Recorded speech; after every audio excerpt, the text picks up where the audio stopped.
You see them shuffling through the ruins of Boston, walking the Mojave Sands, standing guard in Necropolis. And the wastelanders who spot them, they shoot first. Skin peeling back from muscle, voices reduced to wet rasps, bodies that by every measure should have stopped working 200 years ago. On October 23, 2077, the world ended in nuclear fire. Most people caught in the open died within hours, days if they were unlucky. But for a fraction of those exposed to the initial blast wave, something else happened. Their cells began to fail, their skin started to rot, every biological system screamed for shutdown, and death just refused to show up. What kept them breathing when their lungs should have collapsed? What preserved consciousness when their brains were saturated with enough radiation to liquefy gray matter? The answer isn't survival. It's something stranger, written into human biology by accident, activated by the worst day in history. Before we can understand what they became, we have to look at what everyone gets wrong about them from the very first glance.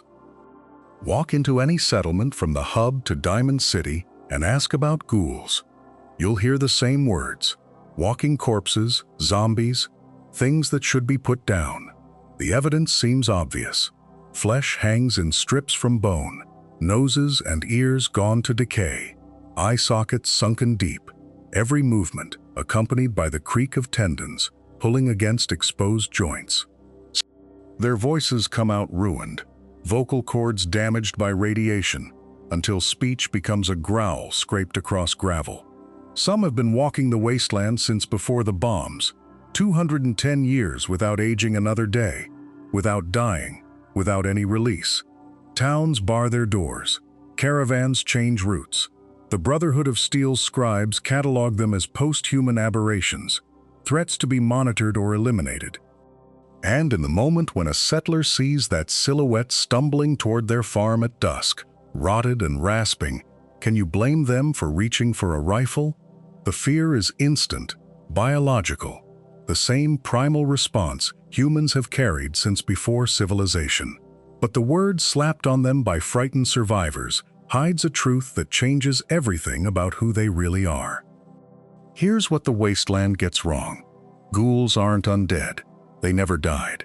Strip away the horror movie vocabulary and you're left with something more unsettling. They're human beings, still alive, still conscious, still feeling every ache in bodies that look like they've been decaying for centuries. Their hearts beat. Their lungs pull in air. Their neurons fire thoughts, memories, emotions. Jason Bright preaches to his followers in Repcon. Gob serves drinks in Megaton, enduring slurs from customers who see a monster instead of a bartender.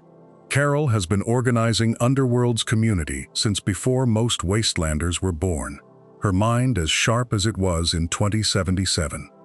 They remember the old world. They remember their families, their jobs, the exact moment the air raid sirens started wailing. And they've carried those memories through 2 centuries without the mercy of forgetting. The rot you see isn't death progressing. It's something else, something that froze their bodies in a state of perpetual failure that never quite completes. Their cells keep dividing. Their organs keep functioning. The mechanisms that should trigger system-wide shutdown simply don't activate, no matter how much damage accumulates. Therefore, to understand the change, we have to rewind to the world these people were living in before it ended. October 22nd, 2077. Saturday morning in the suburbs outside Boston, Los Angeles, Washington, D.C. Families eating breakfast in kitchens with chrome appliances and Bakelite countertops. Men in fedoras reading newspapers about resource wars on the other side of the world. Women in polka dot dresses planning weekend shopping trips. Kids watching television cartoons sponsored by Nuka-Cola. This wasn't some distant historical period.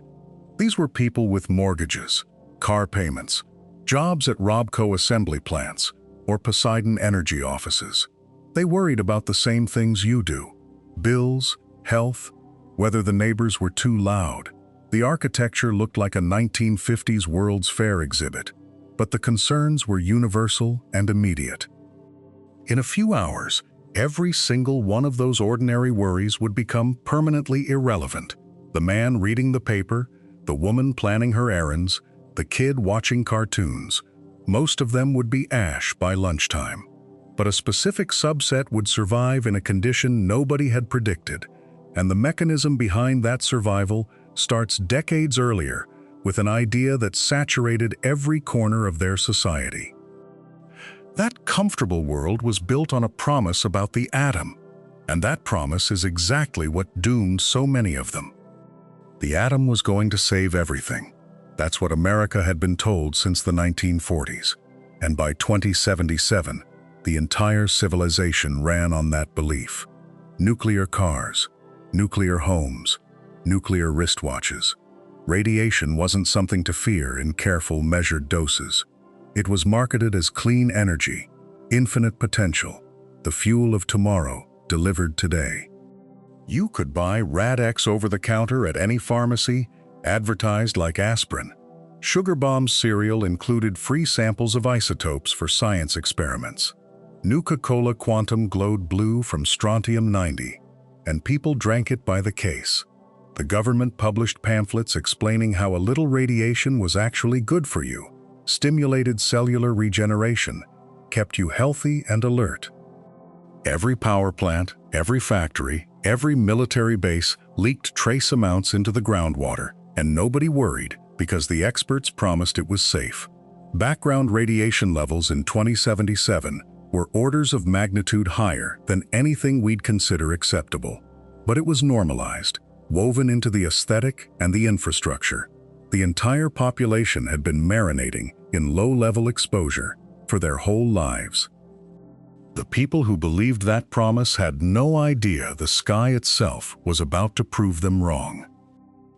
9:47 a.m. Eastern Time, October 23, 2077.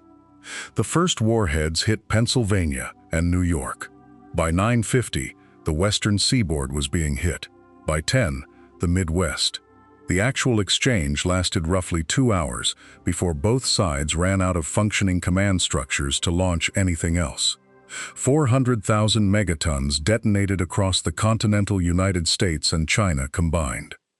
If you were within 2 miles of a ground zero blast, you were vaporized before your neurons could register the flash.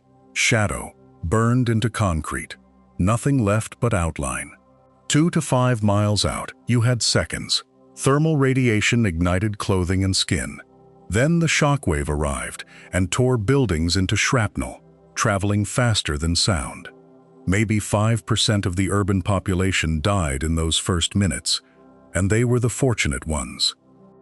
The survivors were the problem. People in basements when the blast wave passed overhead, shoppers in underground mall sections, workers in subway maintenance tunnels, travelers in highway underpasses who happened to be shielded from the initial thermal pulse. They crawled out into a landscape of flattened rubble and firestorms and ionizing radiation, washing over everything at levels that should have killed them in hours. But the ones who died instantly may have been the lucky ones because of what happened to those caught out in the open. The survivors who emerged from those improvised shelters found themselves in zones where the rad counters would have screamed warnings if any still worked. These were the people caught in suburban neighborhoods when the sirens went off too late, office workers who never made it to basement shelters, families on rural highways with nowhere to run. They'd taken cover behind concrete barriers, inside storm drains, under highway overpasses, anywhere that offered even minimal shielding from the blast itself. But shielding from thermal radiation doesn't mean protection from the fallout that came after. Within hours, radioactive particles were settling on everything, a fine dust that carried isotopes with half-lives measured in decades. Strontium-90 bonding to bone tissue, cesium-137 mimicking potassium in muscle cells, iodine-131 concentrating in thyroid glands. The people exposed to this cocktail began showing the textbook symptoms within days. nausea, vomiting, hemorrhaging under the skin. Medical projections from before the war had been clear about what happened to populations exposed to 400 to 600 Röntgens without treatment. Bone marrow failure within 2 to 4 weeks, organ shutdown, death rates approaching 100% in the absence of intensive care that no longer existed. For most, that exposure was a death sentence, and yet for a strange few, something began happening beneath the skin instead. The transformation didn't announce itself with drama. It started as persistent nausea that wouldn't break, a bone-deep exhaustion that sleep couldn't touch. Then the hair, coming out in clumps in the first week, eyebrows and eyelashes following shortly after. Skin began to dry and crack, patches peeling away to reveal raw tissue underneath that should have been agonizing, but registered as distant, muted pain. By the second week, lesions opened across their bodies, weeping clear fluid that wouldn't clot properly. Their nails loosened and fell away. Teeth became loose in bleeding gums. Anyone observing these symptoms would have recognized acute radiation syndrome in its terminal stage, the point where the body's repair mechanisms have been so thoroughly destroyed that death becomes a matter of days, sometimes hours. But the days passed, then weeks, and these people didn't die. Their bodies continued breaking down in ways that matched every radiation poisoning case study, except for the crucial final chapter. Skin kept sloughing off in sheets, but new layers formed beneath, tougher and strangely resilient. Organs that should have failed kept functioning, though not in any way medical textbooks described. The truly baffling part wasn't what was falling apart, but what stubbornly refused to. At the cellular level, something impossible was sustaining itself. Radiation at these doses shreds DNA, punching holes through the double helix and scrambling the genetic instructions that tell cells how to divide, how to repair, when to die. Every biology course taught before the war explained why massive radiation exposure meant death. Once your cells can't replicate properly, your body can't replace damaged tissue, and critical systems shut down one by one. Yet in these survivors, cell division continued, not normal division. Damaged cells were replicating with corrupted instructions, producing tissue that barely resembled what it replaced. But the process didn't stop. Skin cells kept regenerating even as radiation tore through them. Bone marrow kept producing blood cells, malformed and barely functional, but enough to keep oxygen moving. Organs rebuilt themselves in twisted parodies of their original forms, but they rebuilt. It was regeneration in the loosest sense, a body repairing itself faster than radiation could destroy it, locked in an endless cycle of damage and incomplete healing. The mechanism shouldn't have been possible with the level of genetic corruption these people had sustained. Something in their cellular machinery had been fundamentally altered, allowing them to bypass the normal checkpoints that would have triggered cell death and let them finally rest. That refusal to die came at a price written all over their changing bodies. The skin went first, not sloughing off all at once, but thinning, discoloring, taking on the texture of something left too long in the sun. Patches of necrosis spread across faces and hands, leaving tissue that looked dead but somehow kept functioning. The nose cartilage often collapsed inward. Hair fell away in clumps, though some kept a few brittle strands for decades. What they gained was harder to see at first. Muscle tissue stayed lean and functional far longer than it should have. Stamina that would have broken a normal human became routine. Some reported losing the ability to feel pain entirely, their nerve endings too damaged to register injury. Others felt everything, every ache magnified by tissue that refused to heal properly, but also refused to give up. They could go days without water, weeks without food if they had to. Radiation that would kill a wastelander in hours just made them stronger, their cells drinking it in like nourishment. But mirrors became enemies. Every polished surface showed them what they'd become, what they'd traded for survival. With bodies like these, and nowhere to belong, the survivors started drifting toward a single ruined city. In the years after the bombs, ghouls started finding each other. Not planned, just gravity. You'd hear about a settlement that didn't shoot on sight, a town that let your kind trade for supplies, and you'd walk the 200 miles to see if it was true. These early communities weren't pretty, just clusters of the rejected, trying to build something that resembled normal life. They set up in the ruins humans had abandoned. Old factories, bombed-out apartment blocks, anywhere with walls still standing. Some places developed councils, rules, little economies based on scavenging and repair work. Others were just camps, temporary shelters where ghouls could rest without watching their backs every second. The communities rarely lasted more than a few years before raiders or super mutants or simple resource depletion scattered everyone again. But a few took root and grew. Places where ghouls could live for decades, even centuries, building something that outlasted the constant churn of the wasteland. They carved out neighborhoods in the bones of the old world, turned rubble into homes, made communities that remembered what civilization felt like, even if the flesh couldn't.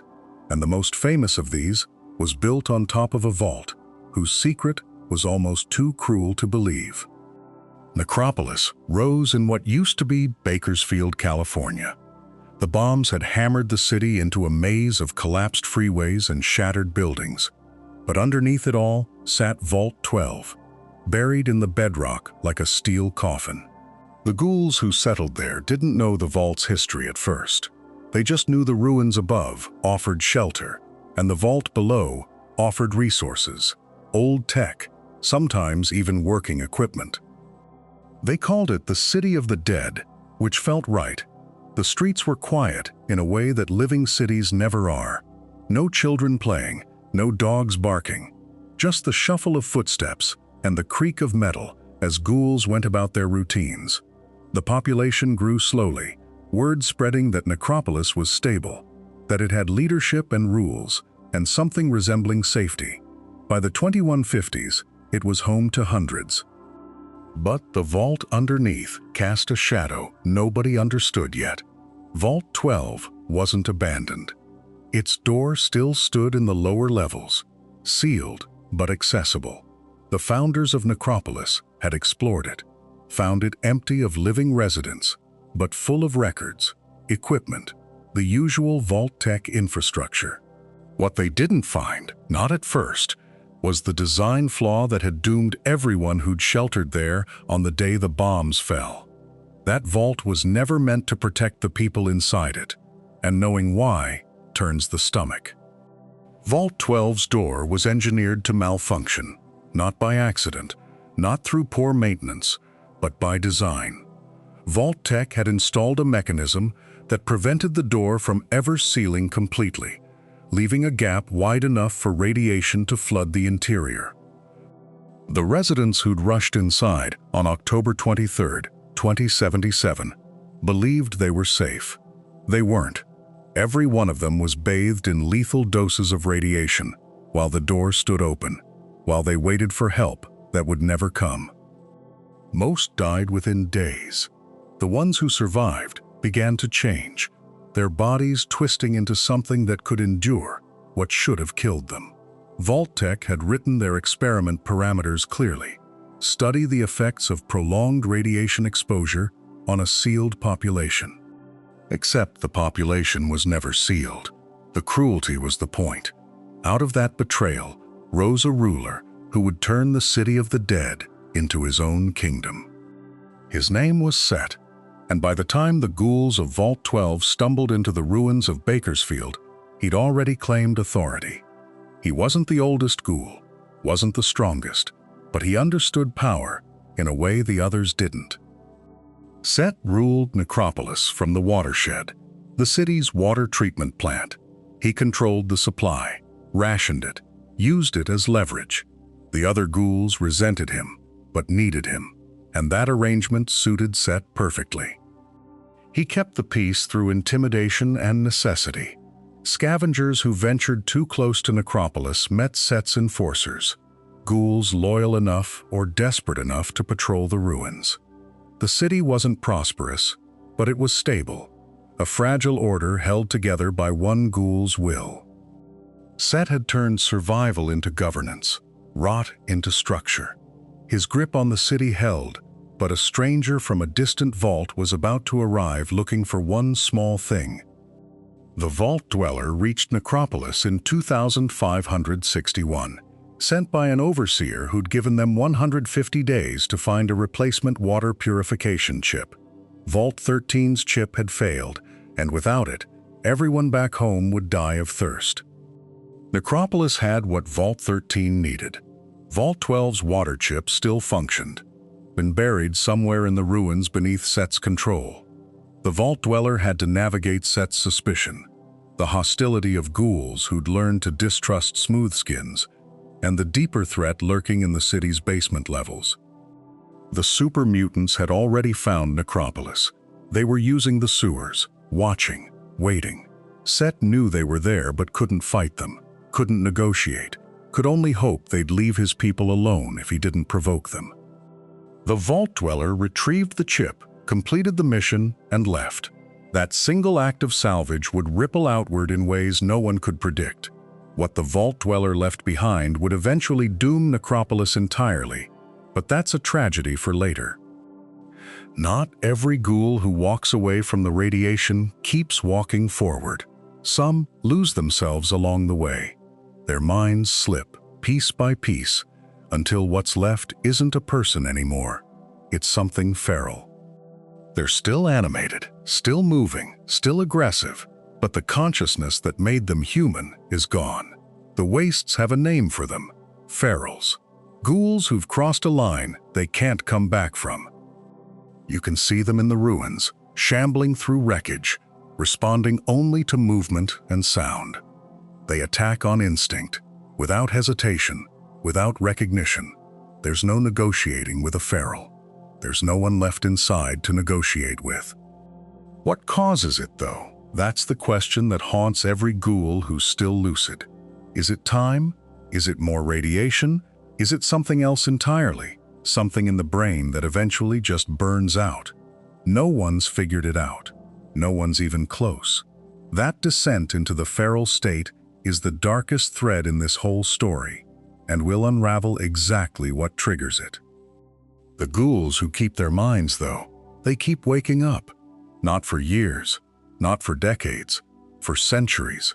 2077 to 2277 is 200 years, and some of the ghouls you meet in the capital wasteland remember the bombs falling. They watched the world end, survived the fires, endured the aftermath, and they're still here, still walking, still talking, still carrying memories of a civilization that doesn't exist anymore. It's not a comfortable immortality. Their bodies are ruins, their faces are unrecognizable, but their minds, for those who hold on to them, stay sharp. They remember friends who died 150 years ago. They remember streets that are rubble now. They live in a permanent state of loss. But they live. That's the part that defies everything we know about biology. Human cells age. Human organs fail. Human bodies have expiration dates built in. Ghouls don't. They just keep going, year after year, decade stacking on decade. Living that long should be impossible, and the reason they can is tangled up with the very thing that kills everyone else. Radiation doesn't hurt ghouls, it heals them. That's the inversion that changes everything. What poisons a human body, what shreds DNA and collapses organs, does the opposite to a ghoul. Exposure to rads closes their wounds, restores their strength, keeps them functional. You can watch it happen. A ghoul takes damage, starts to falter, then stumbles into an irradiated zone and comes out stronger. The Geiger counter screams. The ghoul straightens up. Injuries that would cripple anyone else just fade. It's why they congregate in the hot zones, the places smoothskins avoid. Old reactor sites, bomb craters, anywhere the background count is high. Those aren't death traps for ghouls. They're sanctuaries, healing wells. The more rads in the air, the better they feel. That regenerative loop is what keeps them alive past any reasonable lifespan. The radiation that created them is also the radiation that sustains them, feeding their cells, repairing damage faster than time can accumulate it. It's a closed circuit of decay and renewal, and it works. But some ghouls take that relationship with radiation so far that they begin to glow. They're called glowing ones, and the name isn't metaphorical. Their skin emits a greenish-yellow luminescence, visible from dozens of meters away, bright enough to cast shadows in the dark. The radiation inside them has reached critical mass, turning their bodies into living reactors that pulse with energy. Walk too close to a glowing one and your Geiger counter screams. Stand beside one for a few minutes and you'll start feeling the sickness creep in, nausea and vertigo as your cells take damage. But to other ghouls, that same radiation is healing. Glowing ones can revive ferals that have been shot down, their presence alone restoring what bullets destroyed. Some glowing ones retain full consciousness, walking the wasteland aware of what they've become. Others are feral, shambling through subway tunnels and irradiated ruins with that eerie light pouring off them. The glow doesn't determine the mind. Their eerie light raises a question no one in the wasteland can answer. Why do some ghouls thrive, while others fall apart entirely? It's the central mystery of ghoul existence.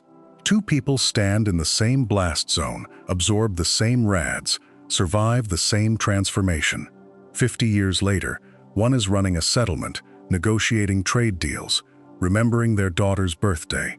The other is a hollow thing that doesn't recognize its own reflection. The wasteland offers theories. Some say it's the initial dose, that too much radiation at once scrambles the brain before the healing can take hold. Others insist it's cumulative, that every ghoul is on a timer, and going feral is just a matter of when. A few claim it's genetic, something in your DNA that either protects you or dooms you from the start. But none of those theories explain the ghouls who've stayed lucid for 200 years, or the ones who turned feral within a decade. None explain why a glowing one pumping out lethal radiation can still tell you jokes, while another glowing one tries to tear your throat out. The pattern, if there is one, remains hidden.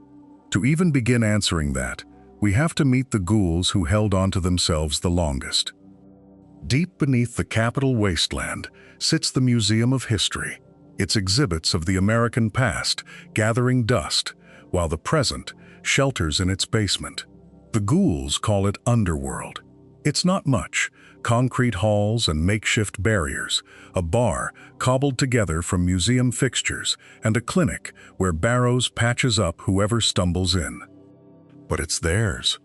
Above ground, smooth-skinned settlements shoot ghouls on sight, or chase them off with threats and rifle barrels. Down here, the hatred stops at the door.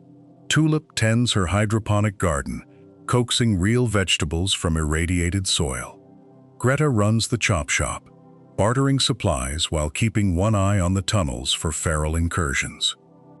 Willow sleeps curled against the wall, a feral the residents let stay because she never attacks, just rocks and mutters to herself about things no one else can hear. They've built something fragile here, a pocket of stability in a world that wants them erased. The residents have survived 2 centuries, their minds intact, their memories sharp. Inside its walls lived a man whose loyalty could be bought with a single sheet of paper. The 9th Circle was Underworld's bar, the kind of place where pre-war furniture rotted quietly in corners, and the floors hadn't been clean in 200 years. Greta ran it, kept drinks flowing, kept conversations civil. Behind the bar stood Charon, silent, efficient, a ghoul whose presence felt heavier than most. He wasn't just working there, he was bound there, tethered by an employment contract that had passed through 5 or 6 hands by the time the lone wanderer arrived in 2277. The contract was a single sheet of paper, pre-war, edges soft with age. Whoever held it owned Charon's service. completely, without question. He didn't negotiate. He didn't refuse. If the contract changed hands, Charon's loyalty shifted in an instant, absolute and immediate. No hesitation, no transition period, just a new master and the same hollow obedience. The other residents knew about it, talked around it, never quite looked him in the eye when the subject came up.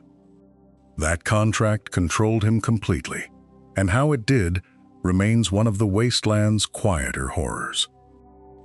Carol lived in a corner of underworld, her room small and cluttered with 2 centuries of accumulated nothing. She'd been a child when the bombs fell on Washington, D.C. in 2077, one of the few who survived the initial blast and the radiation that followed. She remembered October 23rd, the sirens, the light that turned the sky white.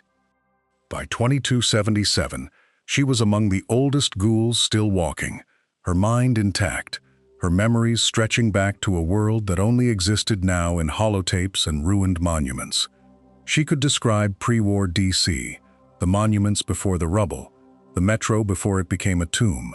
Most wastelanders learned history from books. Carol had lived it, carried it, watched it collapse. She'd seen friends go feral, watched settlements rise and burn, outlived everyone she'd known as a child by 150 years or more. She spoke carefully, her words measured, like someone who'd learned that remembering too much at once could drown you. The other residents came to her with questions about the old world, and she answered when she could.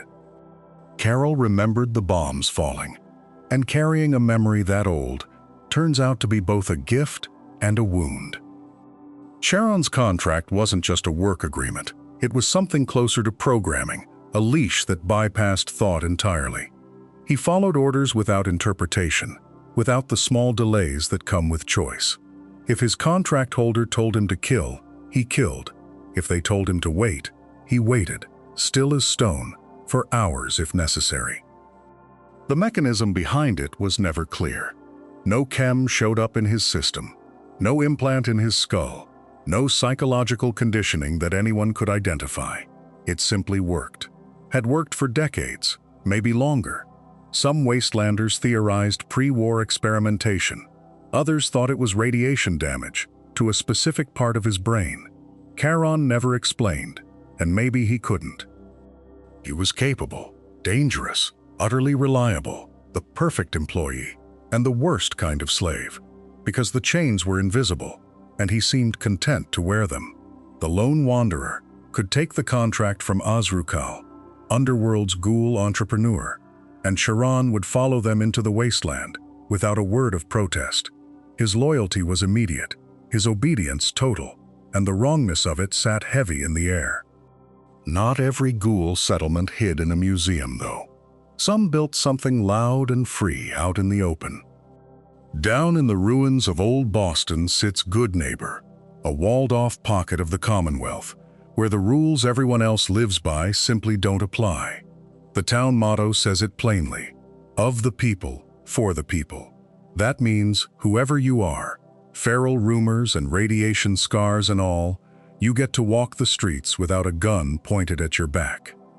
Ghouls live here, right out in the open, running shops and bars alongside smoothskins, drifters, and folks who couldn't find welcome anywhere else. There's a chem culture, a certain looseness to the law, and an understanding that the past stays behind the gate. For a ghoul used to being chased off with rifles, that kind of acceptance feels close to a miracle. The whole place runs on a fragile handshake between the desperate and the discarded, and somehow it holds. Someone had to build that. Someone had to defend it and keep the peace between people the rest of the wasteland threw away. Its mayor wasn't born a ghoul at all. He chose it, and the how is genuinely unsettling. His name is John Hancock, and he took it from the founding father whose tricorn hat and red frock coat he wears every single day. Before Goodneighbor, he was just another drifter with a silver tongue and a taste for chems, drifting through the Commonwealth looking for a place that fit. He found one, and he decided it was worth fighting for. When the old boss of Goodneighbor started squeezing the town dry, Hancock organized the outcasts, moved on him, and took control. From then on, he ruled by charm instead of fear, keeping order with a shotgun in one hand and a genuine loyalty to the underdog in the other. People who'd been spat on their whole lives found a leader who actually had their backs. He's witty, he's generous, and he treats ghouls and humans as exactly the same kind of citizen. Under him, Goodneighbor became a haven instead of a den of thieves. The night he became who he is, he swallowed something no sane person should. Hancock wasn't ghoulified by a slow-leaking vault or a wandering the wastes for decades. He did it to himself, on purpose, in a single choice. He got his hands on an experimental radiation-soaked chem, an untested dose humming with the kind of rads that rewrite a body. And he took it willingly. The story goes, he swallowed the whole thing at once, let the radiation flood through him, and came out the other side with the leathery skin and the long life of a ghoul. He gave up his smooth human face for the very condition the wasteland treats as a curse.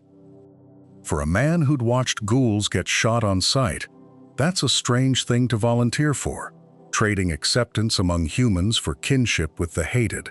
But it worked exactly as he wanted. If a chem can trigger the change on demand, then the process itself is far more controllable than the wasteland believes.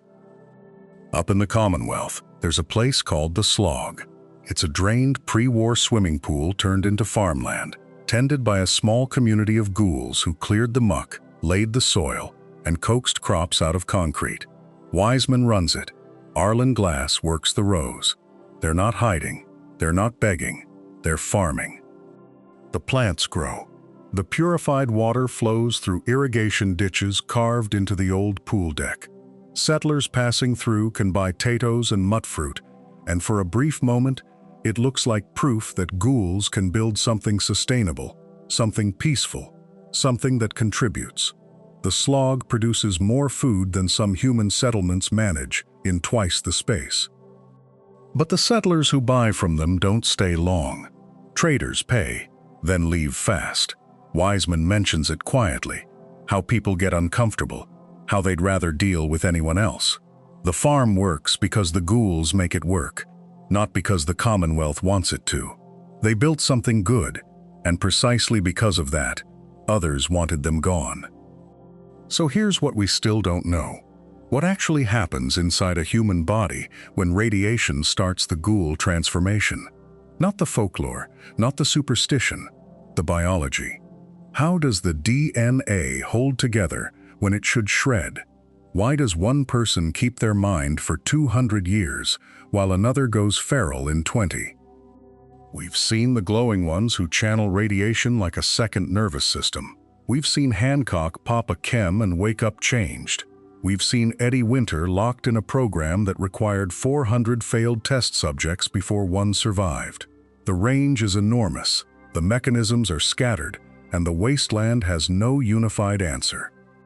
That answer exists. It's buried in old research, in FEV labs and corporate archives, and the medical logs of people who watched it happen in real time.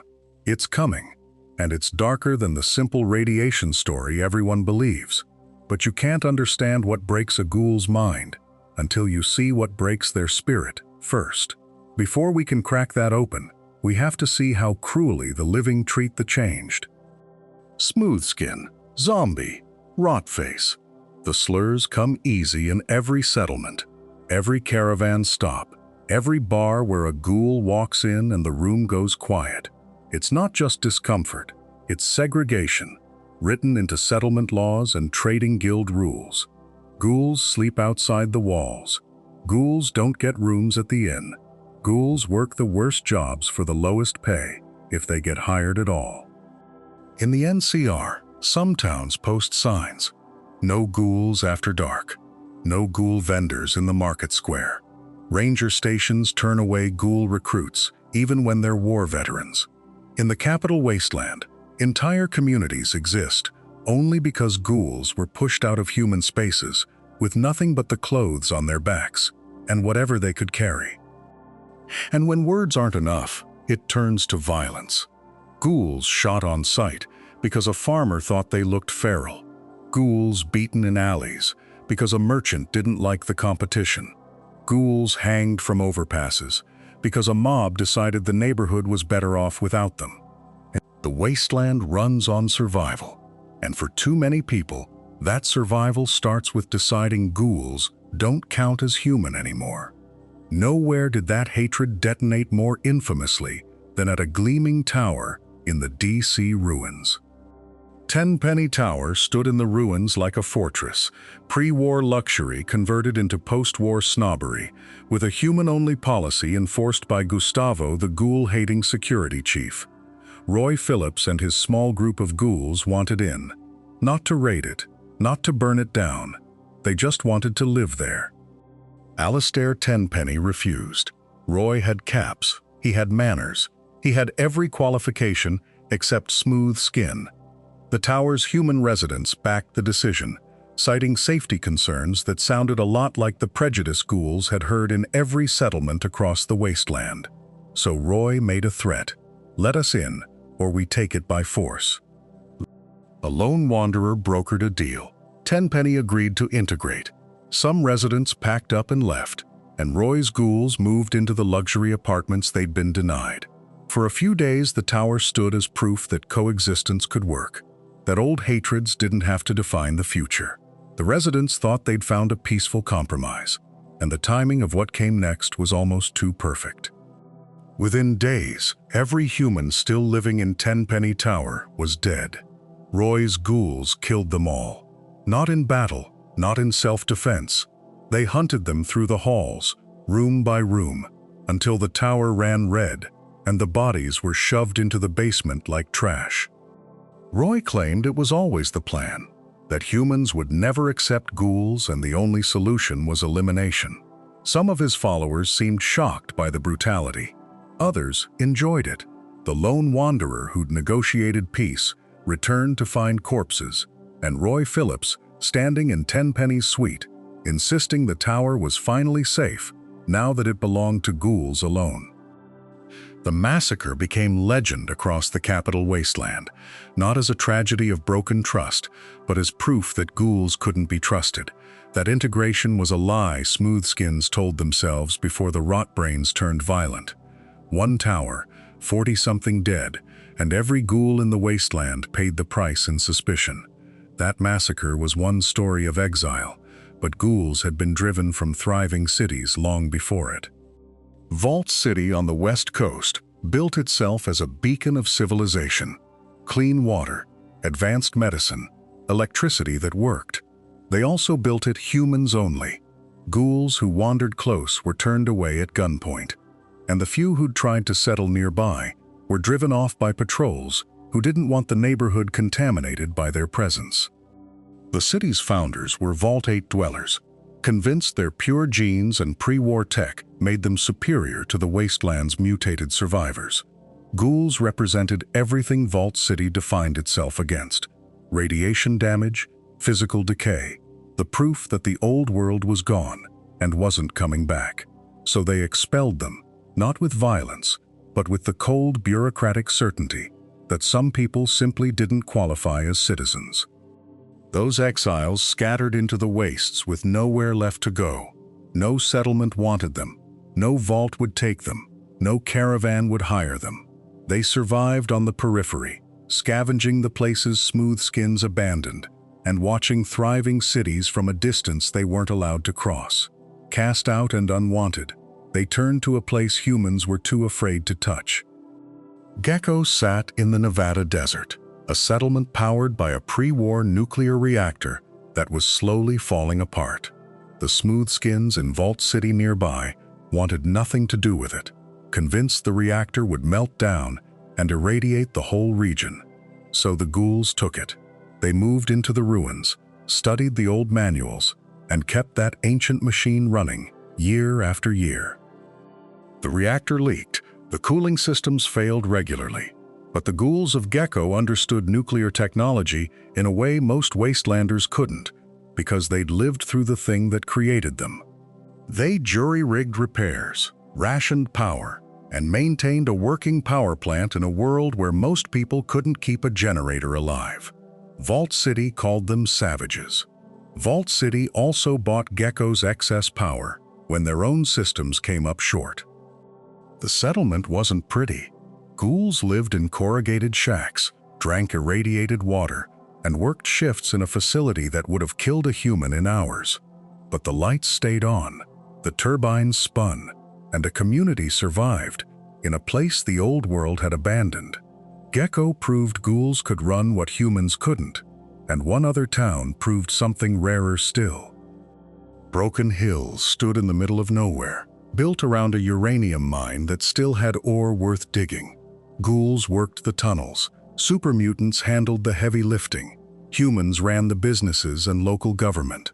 For a few years in the 2240s, the three species that should have torn each other apart actually lived together.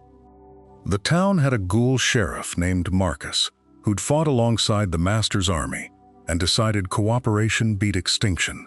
Humans and ghouls drank in the same bars, traded in the same markets, and solved the same problems. It wasn't paradise. Tensions simmered. A human supremacist group called the Purists tried to sabotage the mine and blame the mutants. But the town held, at least for a while. Eventually, the uranium ran out and Broken Hills emptied, its people scattering back into the wasteland. But for a brief moment, it proved the hatred wasn't inevitable, that ghouls could be neighbors instead of threats if people chose to see them that way. The settlement dissolved, not because of violence, but because the resource that brought everyone together simply disappeared. That fragile harmony forces an uncomfortable question about why fear of ghouls runs so deep in the first place. The prejudice isn't random. It's rooted in something older than the bombs, the instinct that tells humans to recoil from disease, from death made visible. Ghouls look like walking corpses, and every smooth skin who sees one feels that primal dread. Then there's the radiation, the myth that ghouls are contagious, that standing too close will rot your skin off. It's not true, but fear doesn't wait for facts. And underneath it all sits the real terror, the one ghouls themselves can't deny. Ferals exist. Not every ghoul stays sane. Some lose their minds, turn feral, and attack anything that moves. Smoothskins see a ghoul and wonder when, not if, that switch will flip.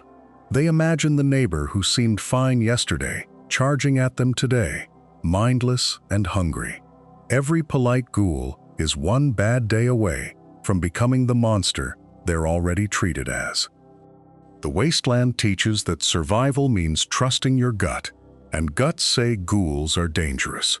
Communities that let them in risk their children, risk their future, risk waking up to screams and blood because they chose compassion over caution. It's a cruel equation, and it doesn't matter that most ghouls never go feral, that the fear vastly outweighs the reality. Fear this deep doesn't need to be fair. Some of that fear traces back to a single ghoul whose body did something no one else's ever had.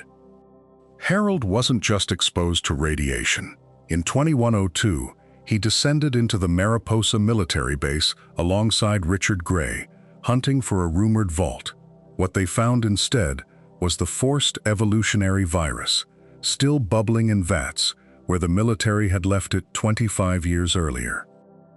Gray fell into a vat and became the master. Harold was exposed but escaped, and the FEV rewrote him in ways radiation alone never could. His skin went ghoul rough, but he didn't hollow out or decay the way bomb-borne ghouls did. For decades he wandered, a merchant, a mayor, a survivor who watched the world rebuild itself in pieces. He aged, but slowly, his mind sharp, even as something strange began to itch at his scalp. By 2208, a small growth had appeared on his head, greenish and alive. It wasn't a tumor, it was a seed. What sprouted from Harold's own body would blur the line between ghoul, mutant, and something entirely new. The growth had a name. Harold called it Bob, and Bob was a tree, rooting itself deeper into Harold's skull with every passing year. By 2241, Bob had grown into a sapling, branches curling out from Harold's shoulder, bark cracking through ghoul skin. Harold could still move then, still joke about the passenger he carried, but Bob's roots were spreading through his nervous system, threading down his spine, and the tree was drinking from him. Harold grew weaker, slower, until walking became agony. By 2277, Harold hadn't moved in decades. Bob had become massive, a towering oak whose roots had burrowed into the earth beneath him, pinning Harold in place like a man crucified on his own skeleton. The tree bloomed, dropped seeds, spread a small forest around itself. Harold was still conscious, still talking, still himself, trapped inside a body that had become someone else's foundation. As he grew immobile, people began to gather around him and to worship what he was becoming. They called the place Oasis, a hidden grove in the capital wasteland where green things grew in defiance of the irradiated soil. The tree minders tended Harold like a living shrine, believing him a god who brought life back to the dead earth. They pruned Bob's branches as sacrament, drank sap as holy water, and spoke in hushed reverence. Harold hated it. He begged travelers to burn him, to end a life stretched across 200 years, but the tree minders wouldn't allow it. To them, his suffering was sacred, proof of his divinity. He was their Garden of Eden and their prisoner both. But Harold's transformation had nothing to do with radiation. The FEV had rewritten him at a cellular level, forcing his body to accept foreign tissue, to hybridize with a plant in ways no ghoul ever had. He was an outlier, a fluke, proof that ghoulification wasn't one process but many. Harold's very existence cracks open a debate about what actually causes ghoulification at all. The forced evolutionary virus wasn't supposed to create ghouls. It was designed to build super soldiers, to rewrite human DNA into something stronger, faster, more resilient. But the master's experiments proved FEV could do more than produce super mutants. When Harold stumbled into the Mariposa vat in 2102, he wasn't just exposed to radiation. He was bathed in active FEV, the same mutagen that created the master himself. The tree that grew from his head wasn't a tumor or a fungal infection, it was Bob, a conscious organism fused to Harold's nervous system.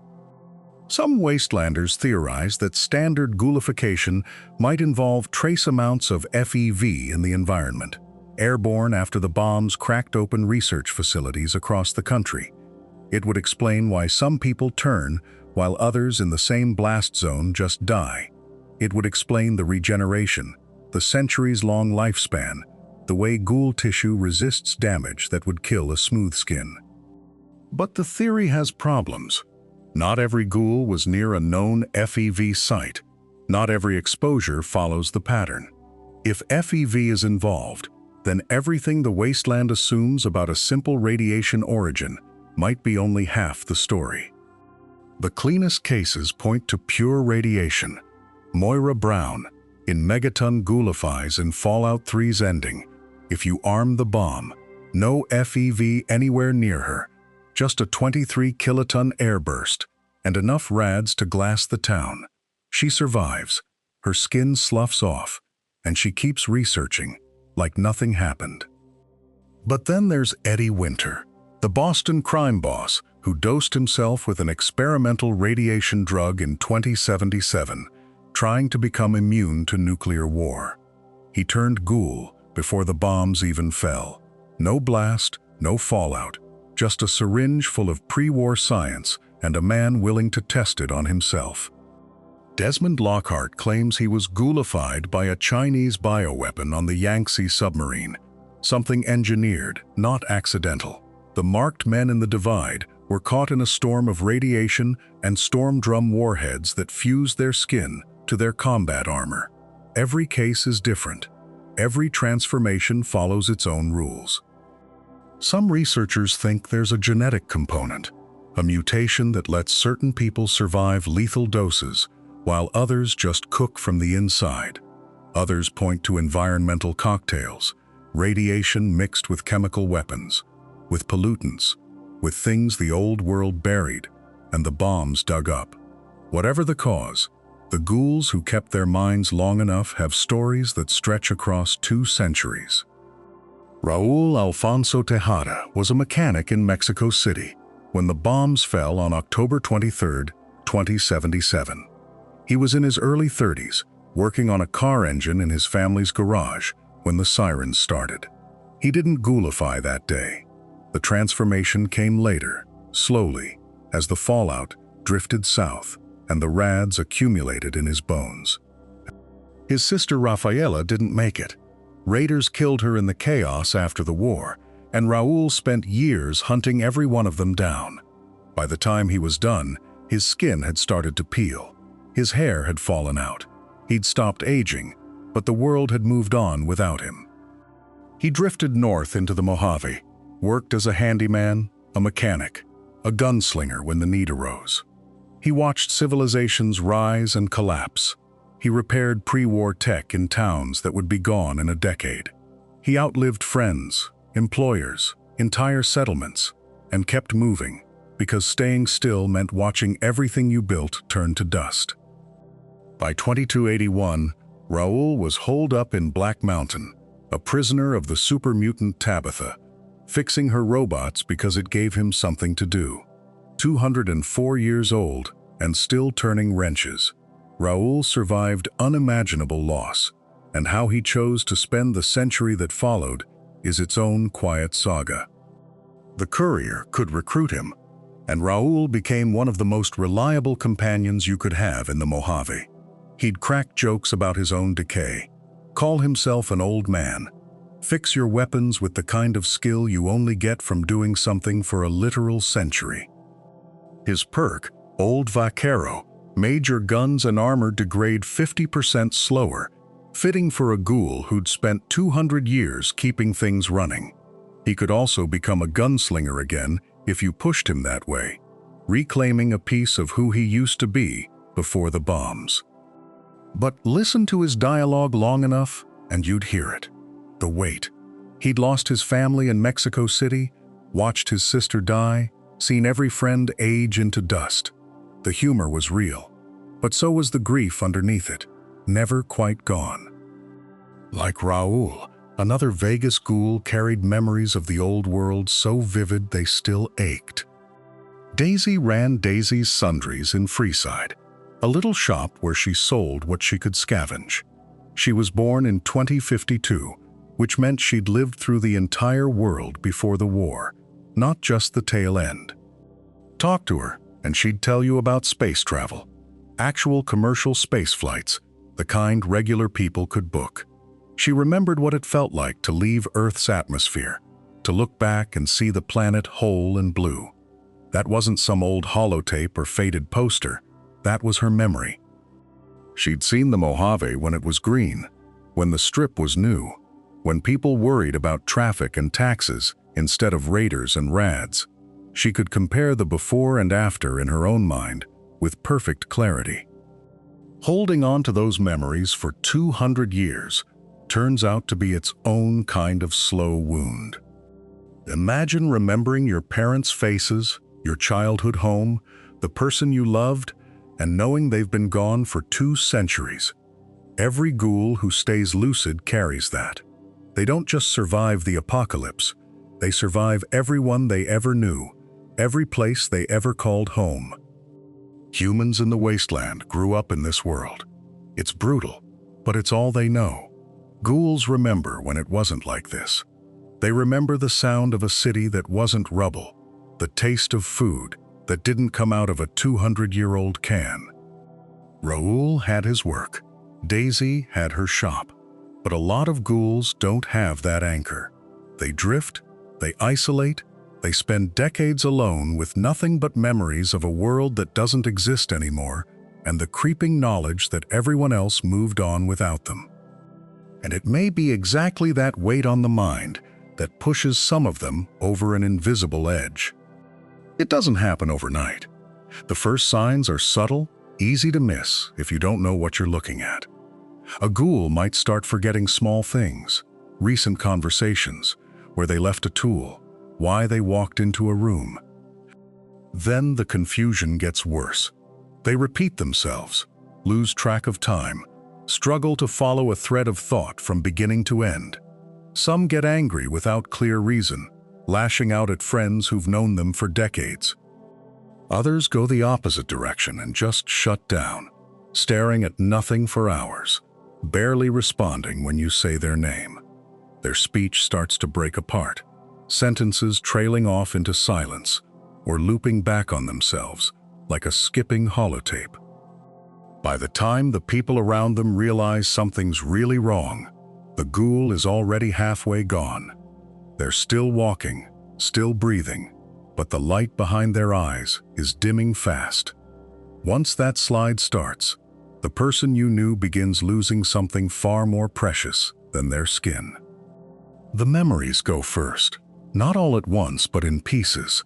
A feral ghoul doesn't remember their name, doesn't recognize the faces of people they loved, can't recall what their life was before the bombs, or even last week. The sense of self just erodes until there's nothing left but base drives, hunger, aggression, the instinct to lash out at anything that moves.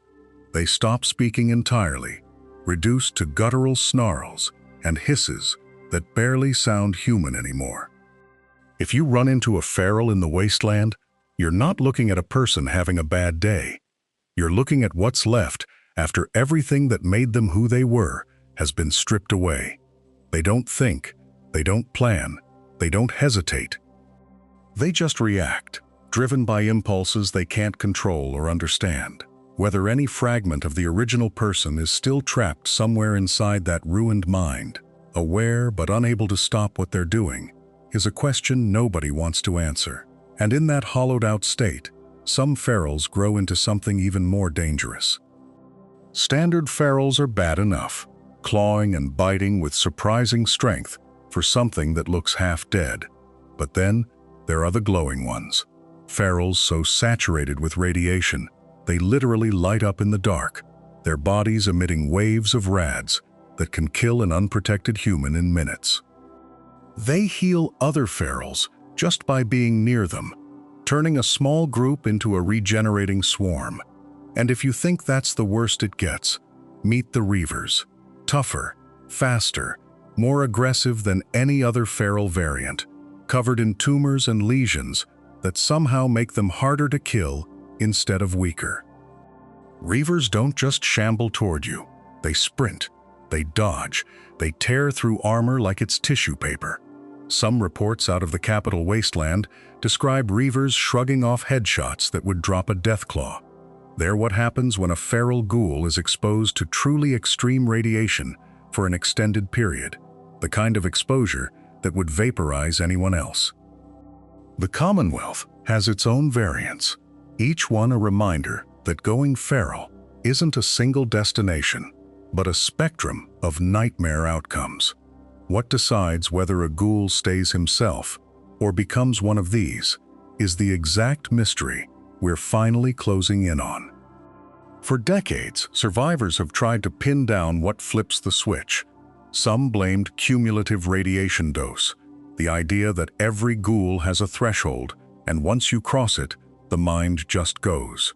Others pointed to age itself, centuries of existence, grinding down something essential until nothing human remains.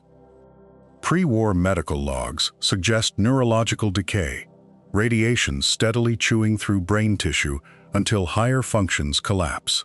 A few researchers in the Mojave floated the theory that it's tied to the original exposure event, that whoever got hit with certain isotopes or certain blast patterns was already marked for the fall.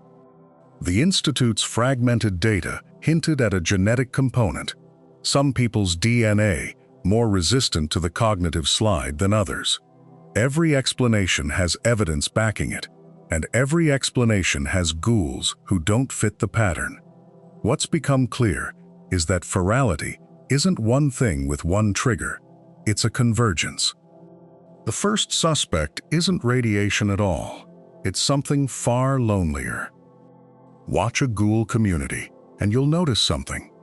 The ones who stay sharp are the ones who stay connected, who have a reason to get up, who remember why their name matters. The drifters, the hermits, the ones who've watched everyone they knew turn to dust or walk away. They're the ones who start to slip. Isolation doesn't just hurt, it erodes. When you're functionally immortal and everyone else dies, the temptation to stop trying, to stop talking, to stop being a person, it becomes crushing. Ghouls who lose their purpose, their community, their sense of self, they deteriorate faster than the science alone predicts. Trauma accelerates it. The ghoul who watched his family burn, who spent 50 years trapped in a sealed room, who can't reconcile what he's become with who he was. He's fighting a war on two fronts.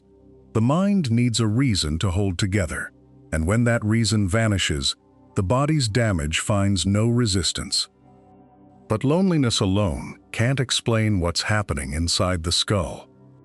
Autopsies of feral ghouls, the few that have been conducted, show brains riddled with lesions and scarring. The neocortex, the part responsible for reasoning, language, identity, it's pitted and shrunken. Centuries of ionizing radiation don't just preserve, they destroy at the cellular level, one synapse at a time. The process is slow enough that most ghouls don't notice the early stages. A name takes a moment longer to recall. A face blurs. The difference between yesterday and 80 years ago starts to collapse. By the time the damage is severe, the person who would have recognized the problem is already partially gone. What's terrifying is the unevenness, the hindbrain, the ancient reptile core that drives hunger and aggression. It's far more resistant to radiation than the fragile human overlay.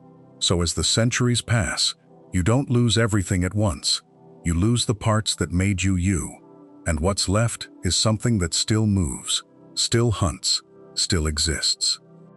If the brain simply wears down, then the terrible next question is whether a feral can ever come back.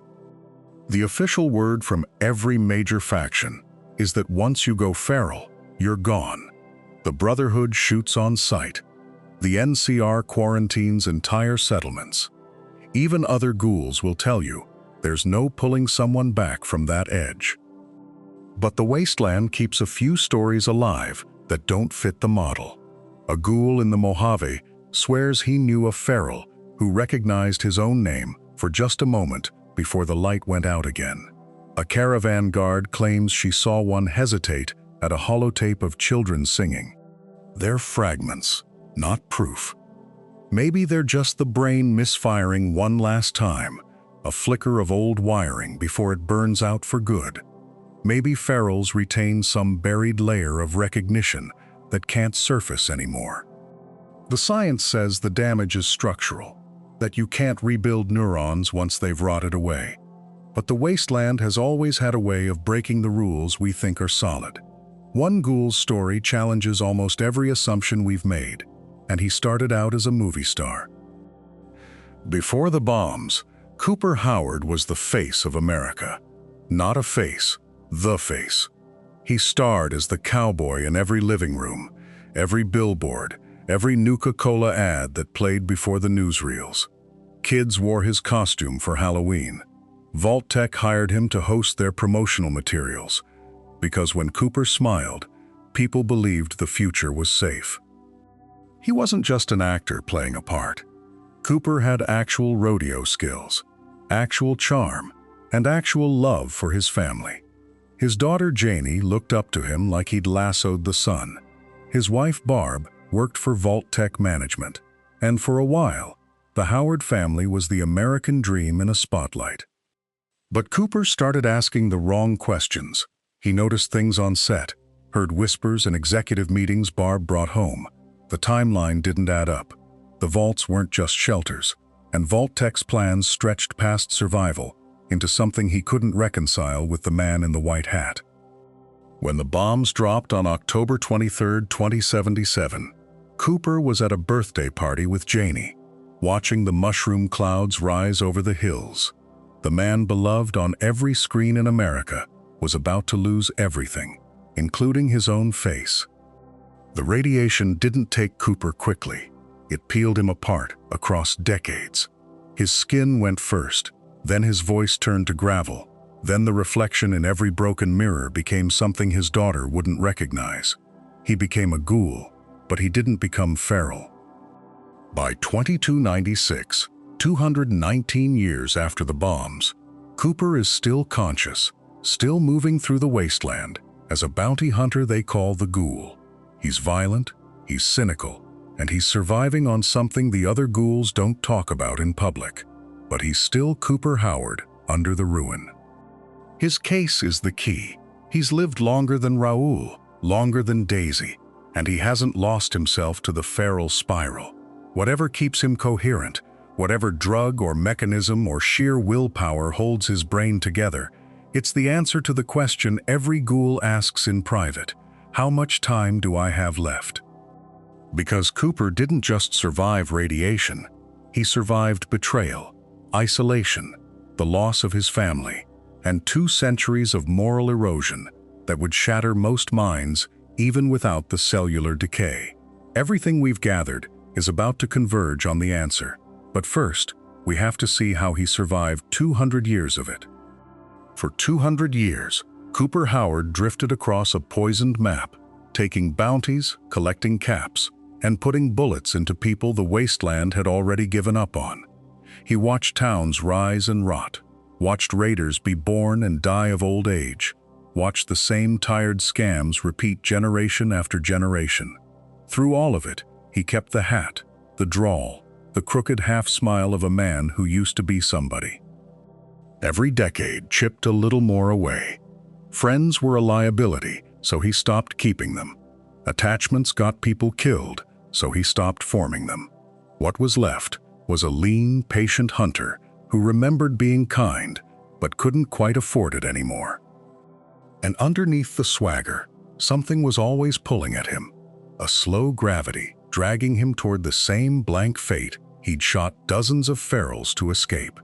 He held the line for 2 centuries, but not through willpower alone. The only thing standing between him and the feral abyss came in a tiny vial. That vial holds an anti-feral serum, and Cooper is chained to it as surely as any addict is chained to a fix. When his supply runs low, we see it start. The twitch, the flicker behind the eyes, the animal creeping up from somewhere beneath the man. A single dose pulls him back from the edge and buys a little more time as himself. Think about what that actually proves. Ferality isn't a switch that flips once and locks forever. It's a condition that can be measured, resisted, and reversed, at least for a while, by the right chemistry, hitting the right target in the body. Somebody, somewhere, understood the mechanism well enough to fight it directly. That means the slide into feral isn't magic or curse, it's biology. And biology has levers. If a drug can pause the descent, then the descent is a process with steps, and those steps are exactly what we're about to walk through. A cure that only delays tells you something uncomfortable. The pressure never stops. The serum doesn't heal the wound. It just holds it shut, which means every ghoul, no matter how lucid, is standing on the same trapdoor Cooper is. Some just haven't felt it swing open yet. The gap between a talking, joking, fully aware ghoul and a snarling feral isn't a wall. It's a dose, a bad year, a stretch of solitude, a chemical balance tipping the wrong way. That's why lucid ghouls guard their minds so carefully, and why the wasteland treats even the friendly ones with a hand near the trigger. Everything we've traced, the radiation, the isolation, the serum that only buys time, points at one machinery grinding away beneath the skin. So here, at last, is what is actually happening inside a human being from the moment they begin to change. The first thing radiation does is shred your DNA. Every cell in your body carries instructions for repair, for replication, for knowing when to stop dividing and when to die.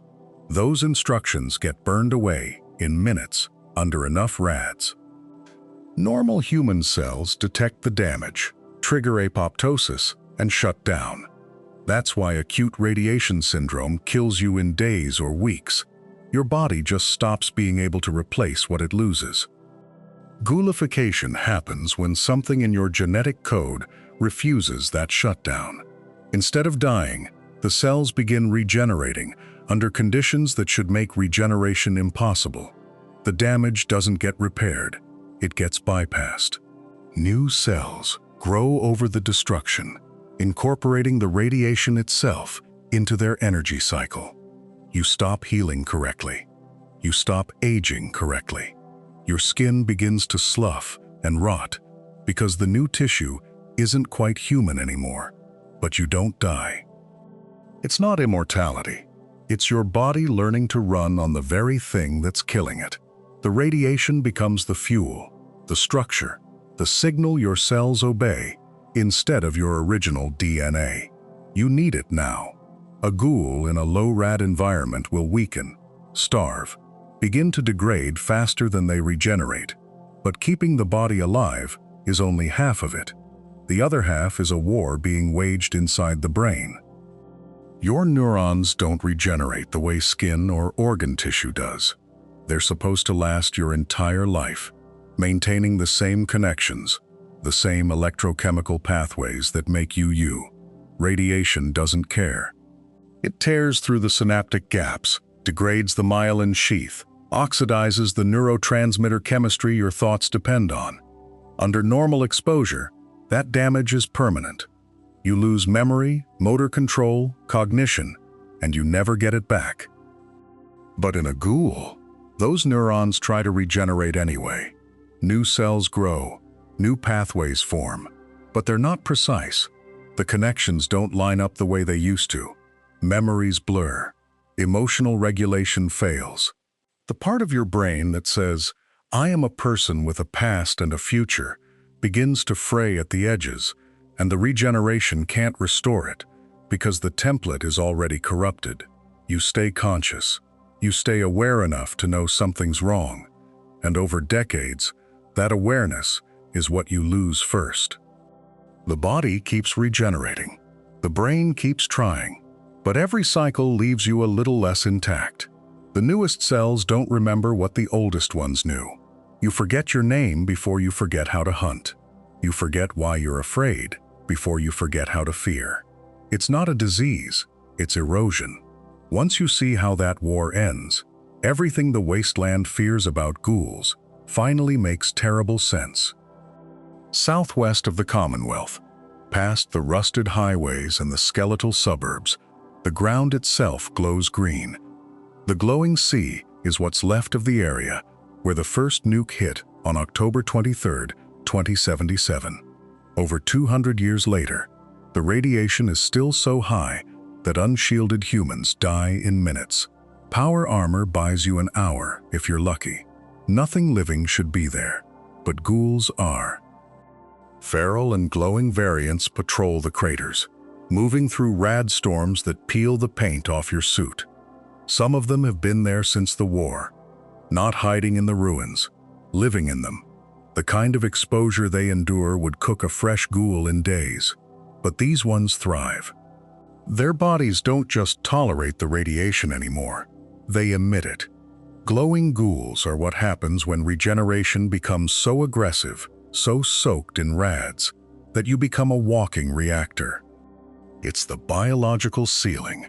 Ghouls can survive anything, endure any environment, regenerate from injuries that would destroy a super mutant. But the cost is always the same. Every feral in the glowing sea was once someone with a name, a family, a reason to keep walking. Now they're just movement, hunger, and the faint green glow of a body that refused to die. And in that sea of rads, one figure has been waiting since the bombs fell. The crater of the glowing sea marks the exact point where the bomb hit. Ground Zero. The ghouls who survived here didn't wander in later or get caught downwind.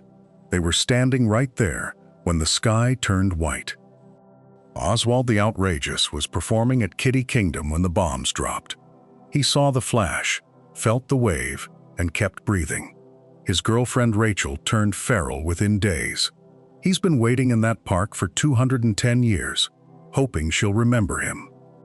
The crater ghouls in Fallout 4 patrol the outer rim of Ground Zero, their skin scorched black and cracked like burned paper.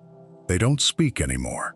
They don't seem to remember why they're circling the same crater, year after year, drawn to the site of their own annihilation. Being caught in the initial detonation exposes you to rads in the millions, condensed into a single instant. Your cells either adapt in that first second, or they don't. But being there at detonation creates something medical science still can't fully explain. Ghouls are functionally immune to radiation, not resistant, immune. You can lock one in a reactor core for a decade, and they'll walk out hungry but alive. Vault 12 in Necropolis had a door designed to fail, flooding the vault with 8,000 rads per hour. The residents became ghouls. They survived. Camp Searchlight in the Mojave got hit with a dirty bomb that turned the entire NCR garrison into ferals overnight. The radiation levels are fatal to humans in under 3 minutes. Ghouls stroll through it like it's a Sunday walk.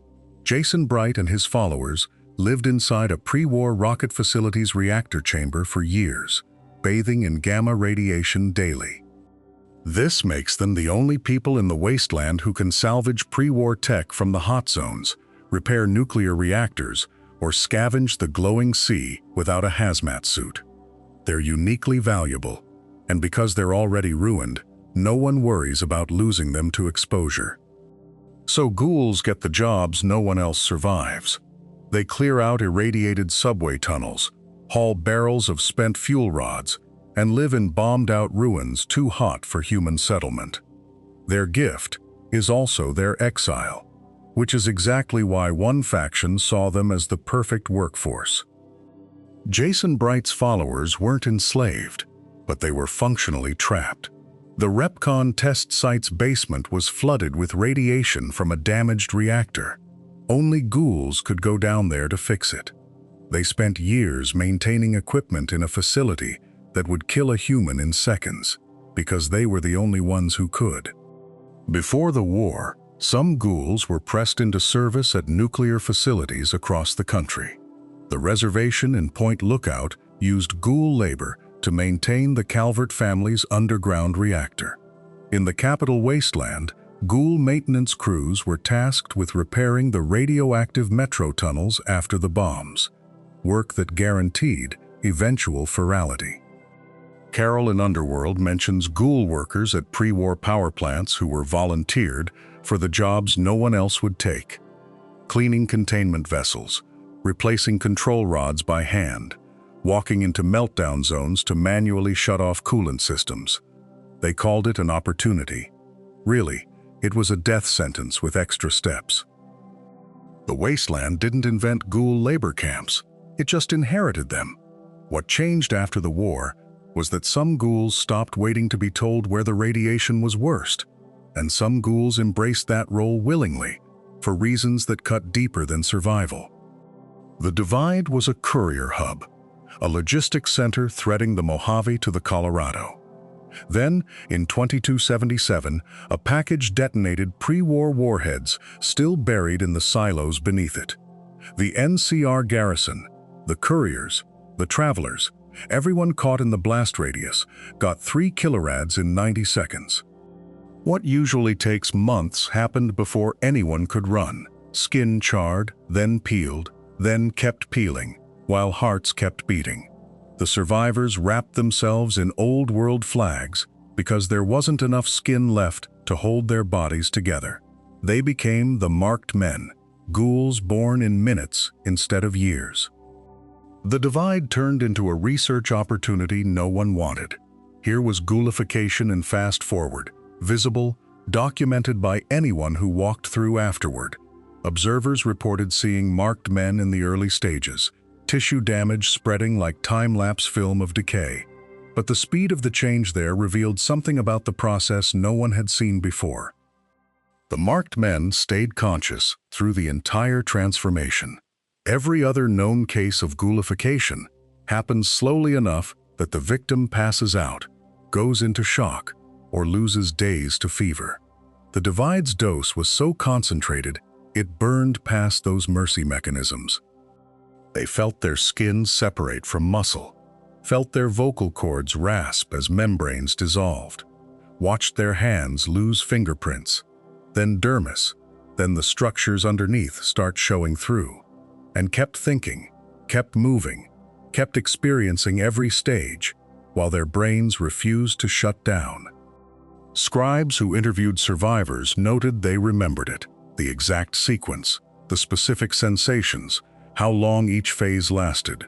One marked man described the moment his tear ducts stopped working because the tissue was gone.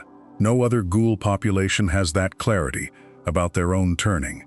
Their agony answered one question, but opened another about whether the mind or body breaks first. The children of Adam built their theology around a simple observation. Radiation kills smooth skins, but transforms believers. Ghouls became their living scripture, proof that Adam's glow could remake you into something beyond death. When a cultist saw a ghoul walk through a rad storm unharmed, it confirmed everything the church preached. Some ghouls joined willingly. After 200 years of being called zombie, corpse, freak, here was a congregation that called you blessed. The church taught that ghoulification was ascension, the first stage of becoming one with Adam's infinite division. High Confessor Martin in Far Harbor kept a ghoul deacon who'd survived the glowing sea itself. The faith gave structure to the isolation. Morning prayers in rad-saturated chapels, pilgrimages to contaminated sites, rituals that turned exile into mission. For ghouls who'd lost their families, their towns, their entire pre-war lives, the children offered belonging. They didn't see a monster in the mirror. They saw a chosen vessel for holy fire. Some ghouls found purpose in that faith, but the cult's gospel hides a dangerous truth. Confessor Cromwell stood in Megaton's bomb crater every day, preaching Adam's word to anyone who'd listen. His ghoul body was proof, he said, that radiation blessed the faithful. He'd been transformed decades back, survived when smooth skins died, and found purpose in the glow.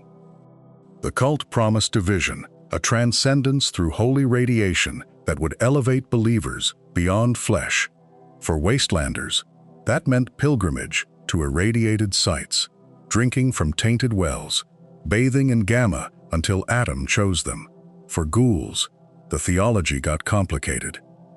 Cromwell was already divided from humanity, already remade by the Adam's fire. The cult couldn't offer him transformation because he'd been transformed. What it offered instead was meaning, a framework that turned his condition from curse into sacrament. But that logic had a dark edge. If ghouls were Adam's chosen, already perfected through radiation, then more exposure should bring them closer to divinity. Some believers pushed that idea to its conclusion, seeking out hotter zones, stronger doses, chasing a second ascension that the theology promised, but biology didn't support. And in the nucleus, that theology would be tested to its breaking point. The nucleus sat in Far Harbor's radioactive fog, a pre-war submarine base turned temple. The children of Adam made it their stronghold, and ghouls came there seeking sanctuary. The fog kept smooth skins away, but the transformed could walk through it without fear. High Confessor Tectus preached a harder gospel than Cromwell's. He believed true believers should seek the brightest glow, the deepest baptism in Adam's light. He sent pilgrims into the island's most irradiated zones, places where the fog glowed green and Geiger counters screamed. The Ghoul faithful went willingly, believing they'd achieve some higher state of grace. What they found instead was the same thing every Ghoul who chases more rads finds: deterioration. The fog's isotopes didn't transcend them. It pushed their cellular decay into overdrive, cognitive function breaking down, feral instincts rising.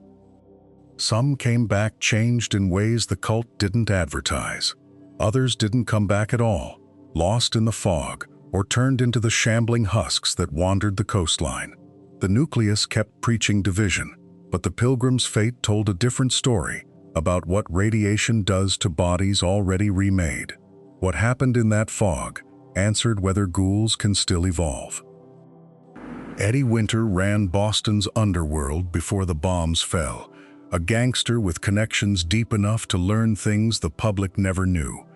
In 2077, he heard whispers about government experiments in radiation-induced transformation. He wanted in.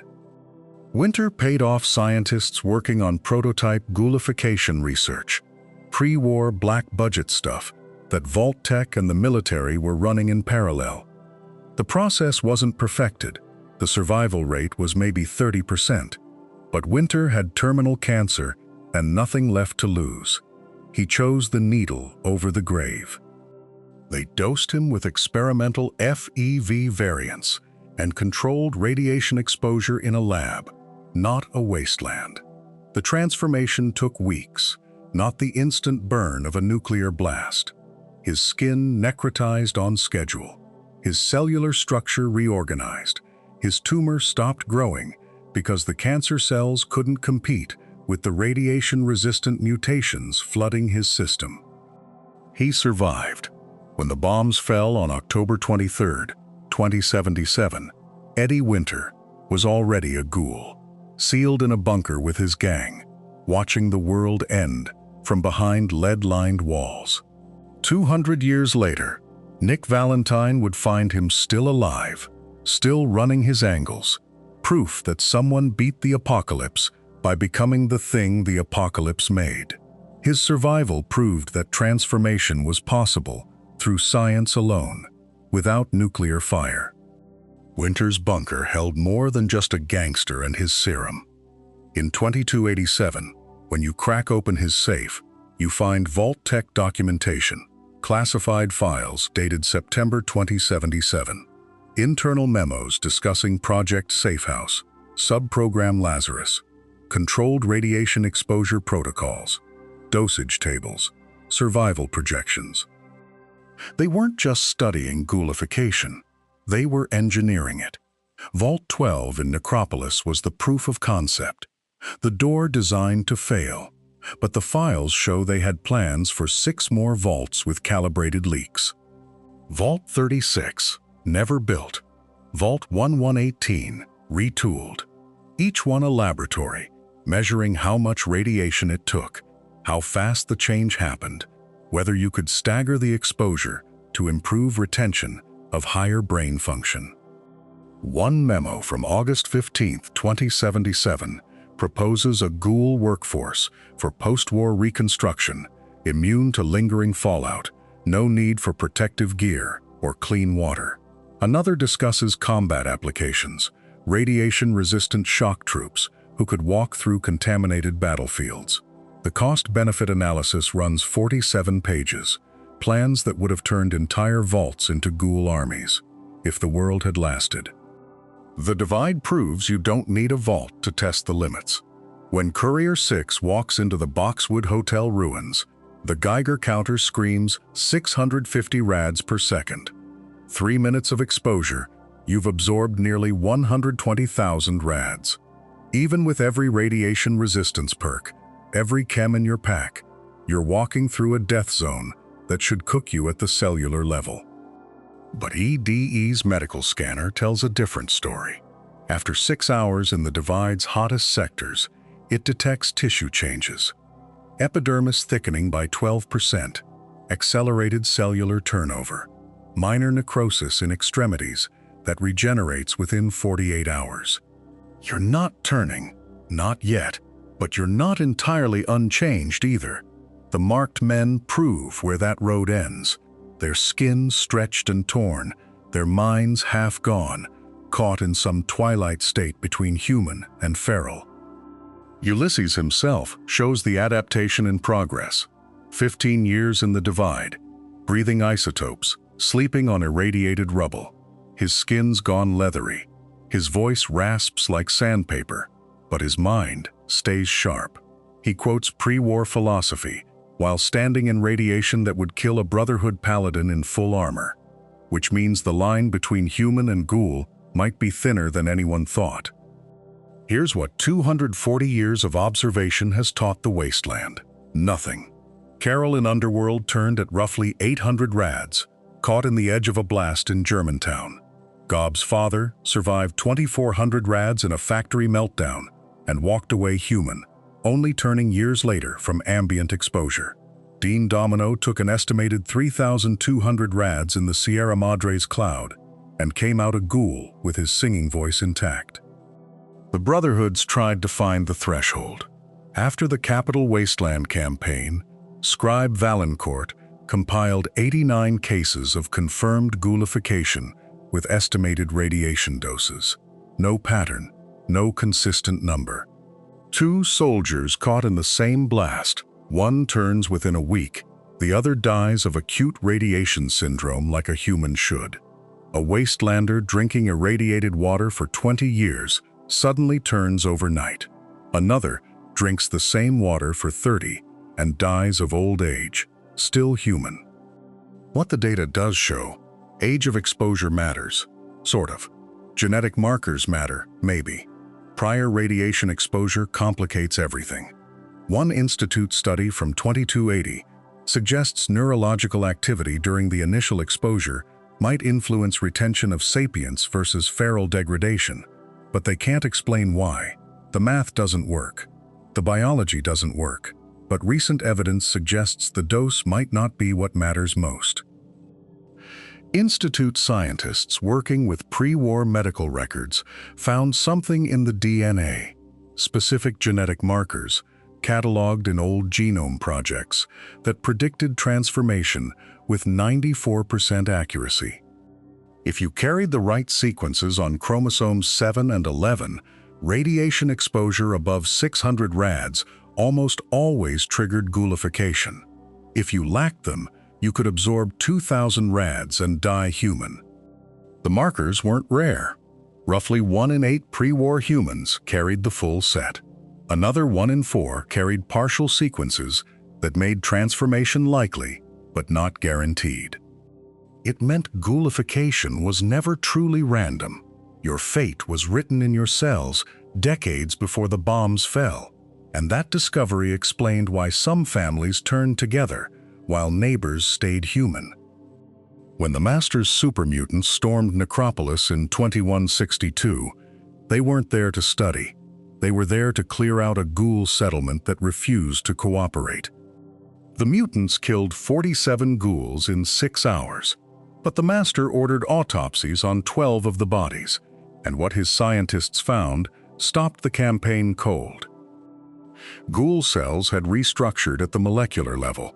Their DNA showed adaptive repair mechanisms that regenerated damage in real time. Mitochondria produced energy through a process that didn't exist in baseline humans.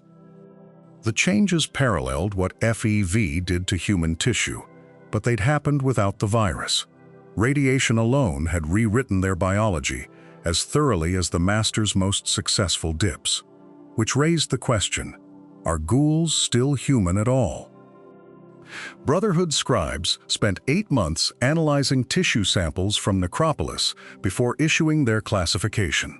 Homo sapiens necrosis, a subspecies, not a mutation. The distinction mattered. Mutations could theoretically be reversed with gene therapy or advanced medicine. Speciation couldn't. Ghoul's cellular structure had diverged too far from the human baseline. Every gene therapy protocol from before the war failed on ghoul tissue. Vault-Tech's most sophisticated regeneration tech, designed to repair radiation damage, killed ghoul cells outright because it targeted human DNA that no longer existed. The Brotherhood filed the report in 2164 and updated their field manuals. Ghouls were to be treated as a separate but sentient species with protected status in Brotherhood territories. But one ghoul proved that classification might be wrong. Desmond Lockhart spent 200 years alone in Point Lookout swamps, and he didn't waste the time. He synthesized a compound in his coastal lab that slowed cellular necrosis by 60%, effectively pausing the progression of ghoulification. Test subjects regained partial pigmentation, and some reported reduced pain in necrotic tissue. The serum required weekly injections and fresh biological material harvested from non-irradiated humans, which made mass production impossible. Desmond kept 14 vials locked in a climate-controlled safe and used them sparingly on himself. When he died in 2277, the lone wanderer found his laboratory intact but couldn't replicate the work. His research notes survived on 3 holotapes stored in a lead-lined case. They outlined enzyme chains, radiation blockers, and cellular regeneration triggers that worked in tandem. The formula was lost, but his notes revealed what would be needed to cure it completely. Full reversal would require rewriting DNA in every living cell, flushing necrotic tissue without killing the host, and regenerating organs that had been decaying for decades. The technology existed before the war in exactly 4 facilities: West-Tech, the Institute, Vault-Tech's medical division, and Big MT. All 4 were destroyed, or their research was lost. The Institute came closest in 2285 with their synth program, proving cellular reconstruction at scale was possible. But Director Io refused to divert resources to ghoul biology, calling it a waste of Gen 3 synth components. When a scientist named Liam Binet proposed a pilot study, he was reassigned to janitorial duties for 6 months. The Brotherhood recovered partial gene therapy equipment from the Glowing Sea in 2287, but without the software or trained personnel to operate it, the machines sat in a Cambridge police station storage room. Elder Maxon declared ghoul restoration a tertiary concern, priority level 19 of 23, which means every ghoul alive today will stay that way until they go feral or die. The railroad moves 40 to 60 synths per year through their network, risking execution to do it. They've lost 83 agents since 2277 and spent thousands of caps on safe houses, memory wipes, and new identities. But when ghouls ask for help, Desmond Lockhart at the Old North Church turns them away at the door. Deacon explained it in 2287 to a ghoul refugee from Diamond City. Synths are slaves built in a lab. Ghouls are wastelanders who got irradiated. The distinction mattered to the railroad's mission statement, written in 2229 and never amended. Resources go to synths alone, because liberation movements need focus, and focus requires boundaries. A handful of agents disagreed. Glory, a synth herself, smuggled 3 ghoul families out of settlements that wanted them dead, logging the trips as synth operations. She was reprimanded twice, but never stopped. When she died defending the railroad in 2287, those families attended a private memorial in Goodneighbor, the only place they could gather safely. The railroad drew a line around who deserved saving, and other factions drew theirs elsewhere. And in Diamond City, that line became a wall. North of Boston, a settlement called the Slog sits on a flooded parking lot, where 8 ghouls farm tarberries in irradiated soil.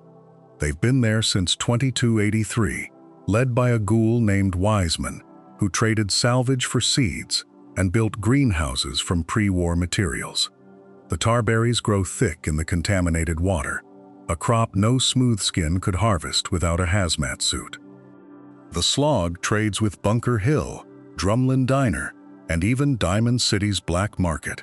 Human caravans stop there. Settlers from Ten Pines Bluff bought 40 pounds of tarberries in 2286 and came back for more. It works because Wiseman keeps his people visible, predictable, and useful. The humans see farmers first, ghouls second. There's no wall around the slog, no guards turning anyone away. A ghoul named Artha tends the water pumps. Another, named Roxy, handles the Brahmin. They've built something quiet and functional, proof that ghouls and humans can share the same economy, the same roads, the same commonwealth. But the slog's success is the exception, not the rule.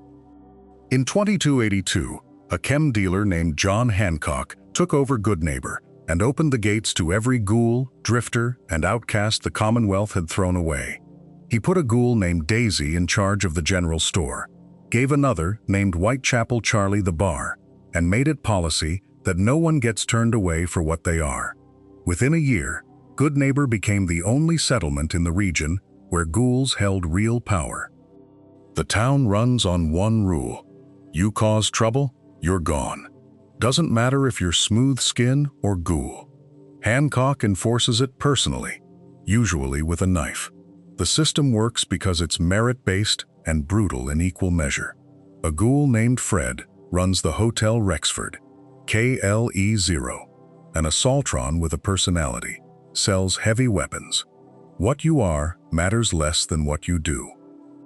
By 2287, Goodneighbor had become a model, a functioning mixed society in a region that mostly practiced segregation.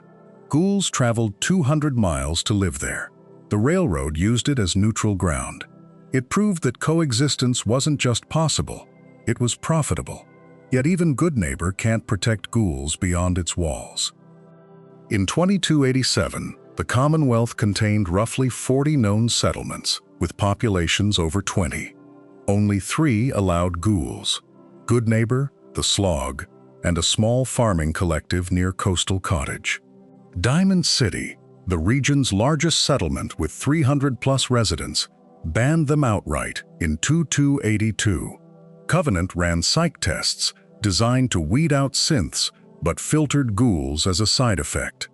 Bunker Hill tolerated ghoul traders but wouldn't let them stay overnight. The pattern held across the wasteland. The new California Republic drafted ghouls into the military, but most towns still enforced quiet bans. The Mojave settlements kept ghouls in separate quarters or pushed them to places like the Aerotech camp. 2 centuries after the bombs, the prejudice had calcified into policy, written into settlement charters and caravan guild rules. It started with survivors who'd watched neighbors go feral in the years after 2077, who'd had to kill friends when the radiation damage crossed the threshold. They passed the fear down. Their children learned that ghouls were dangerous. Their grandchildren made it law. By 2287, most wastelanders had never seen a ghoul turn, but they'd all heard the stories. And the stories were enough to keep the walls up. And that fear isn't entirely irrational. Because the numbers don't lie. In 2277, Diamond City recorded 8 feral attacks within its walls. In 2281, 23. By 2287, 41 incidents in a single year. And that's just one settlement keeping records. The Goodneighbor watch logs show the same pattern. Every year, more ghouls lose the fight.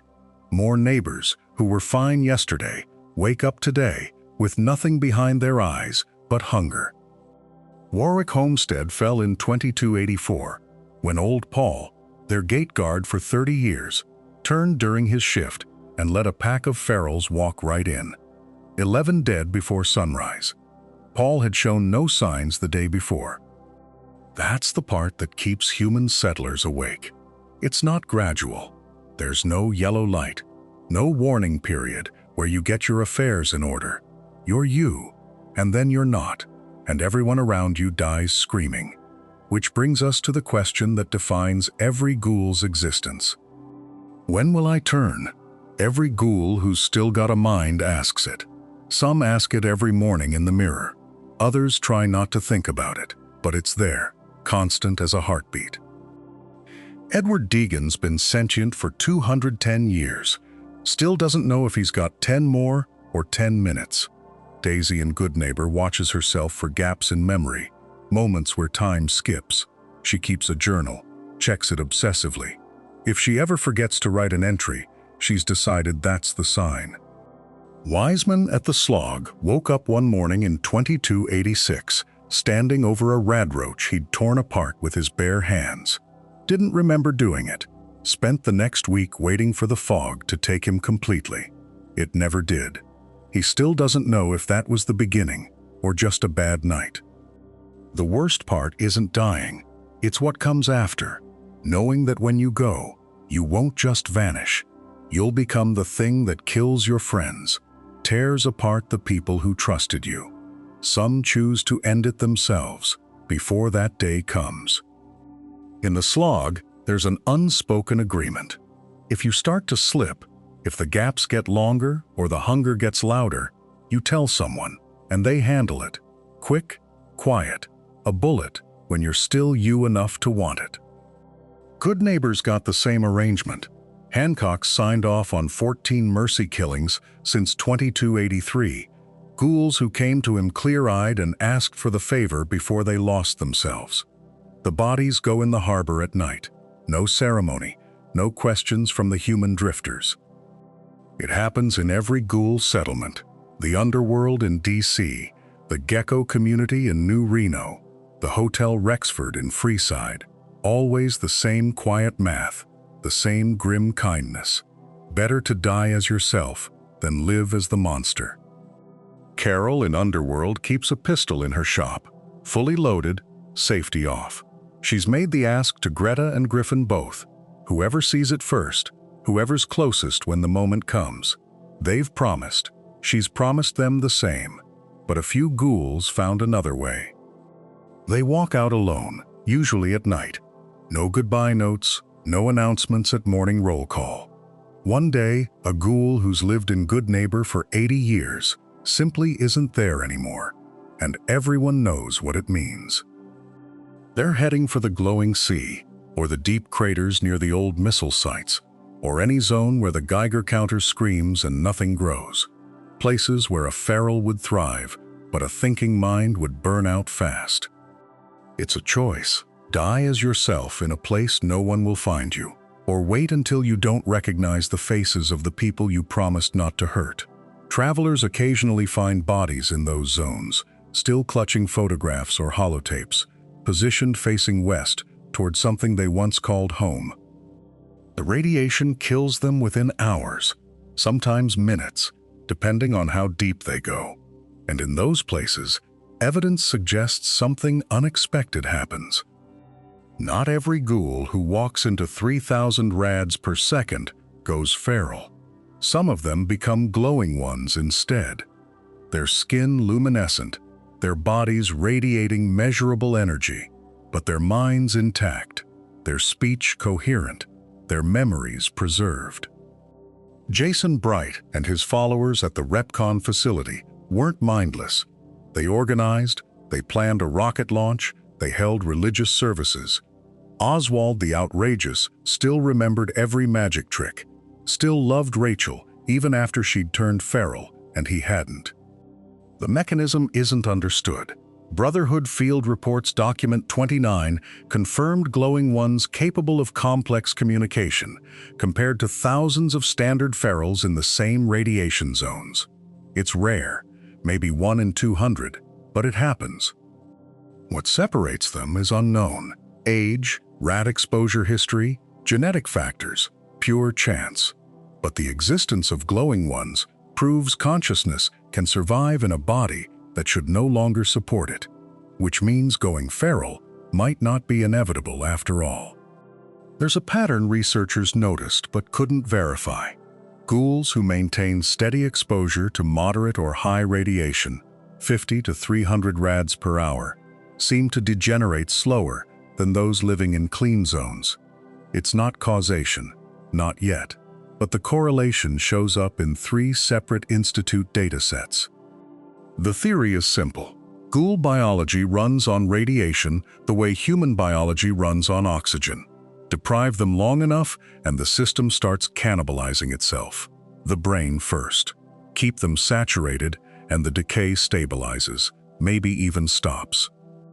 It would explain why so many ferals cluster around barrels and reactors, why glowing ones emerge from the hottest zones still sane, why ghouls in clean settlements seem to fade faster. The poison that made them might be the medicine that saves them. No controlled study exists. You can't ethically irradiate a ghoul population for 50 years to see who stays coherent. The data is observational, anecdotal, incomplete. But that theory remains unproven, and time is the only test that matters. Some ghouls were already 40 or 50 when the bombs fell in 2077. That means they've been walking the wasteland for over 200 years, carrying memories of a world no one else alive can even imagine. They remember traffic jams and television commercials, the taste of fresh fruit that wasn't irradiated, the sound of a dial-up modem connecting to the internet. They watched the first settlements rise from the ash. They saw the Brotherhood arrive in their power armor, watched the NCR expand across California, lived through every faction war and every failed attempt to rebuild. Eddie Winter was a crime boss before the war and stayed one after. Daisy and Goodneighbor sold goods in the old world and kept selling them in the new one. Every wastelander born after 2077 learns history from books or holotapes, fragments, and guesses about what came before. But ghouls were there. They can tell you what a baseball game actually sounded like, what color the sky was before the radiation haze, how people talked when they weren't worried about rad scorpions or super mutants. They are living history, walking museums, and the wasteland's only connection to what was lost. But that memory comes with a cost no caps can cover. You make a friend in 2180, share a decade of scavenging runs and late-night campfire stories. By 2210, they're old. By 2220, you're burying them, and you haven't aged a single day. Kent Connolly in Goodneighbor has outlived 3 generations of neighbors. Carol at the Underworld has watched entire families grow up, grow old, and disappear while she stays the same rotting constant. You can have children before you turn, but you'll watch them age past you. Watch your grandchildren become elderly while you're still here, still walking. The cruelest part isn't the decay or the prejudice or the constant fear of going feral. It's the loneliness. It's knowing that everyone you meet, everyone you'll ever care about, is on a timer you can't see but can't stop. Some ghouls isolate themselves to avoid it. Others keep reaching out, keep forming bonds, even knowing how it ends. And yet, most choose to keep walking. Look past the exposed muscle and the radiation scars, past the missing lips and the rasping voice. Listen to what they actually say. Hancock jokes about his mayoral duties and flirts like any smooth talker. Daisy mourns her caravan partners with the same grief any human feels. Billy just wants to go home to his parents, the same wish any lost kid would have. They fall in love. They crack jokes. They get angry at injustice, feel joy when they help someone, mourn their losses, and keep hoping tomorrow might be better than today. Ghouls still celebrate birthdays, even when the years stop meaning anything. They still hum pre-war songs, still remember their favorite meals, still hold on to photographs of people long gone. The radiation rewrote their DNA and melted their skin, but it didn't erase who they were. A ghoul who was kind before the transformation stays kind after. A ghoul who was cruel stays cruel. The body changes, but the person inside, the consciousness that makes decisions and feels emotions and forms connections, that stays. That's what it means to become a ghoul in Fallout. They're not monsters, they're not zombies. They're people who lived through October 23, 2077, and refused to die. Ghouls are the wasteland's memory, walking proof that when the world ended, humanity found a way to survive it. They carry the old world forward, in bodies that won't quit, minds that remember what came before, and voices that tell stories No history book can. Every ghoul you meet in the Commonwealth or the Mojave or the Capital Wasteland is a monument to endurance. They've outlasted empires, watched nations rise from the ashes, seen the same mistakes repeated across centuries. The wasteland fears them. The wasteland needs them. And through it all, they keep walking, keep remembering, keep being human in the only way left to them. That's what endures. Not the smooth skin or the intact cells, but the choice to stay a person when everything in the universe tried to make you something else. If you want more Fallout lore, hit subscribe. There's 200 years of stories left to tell.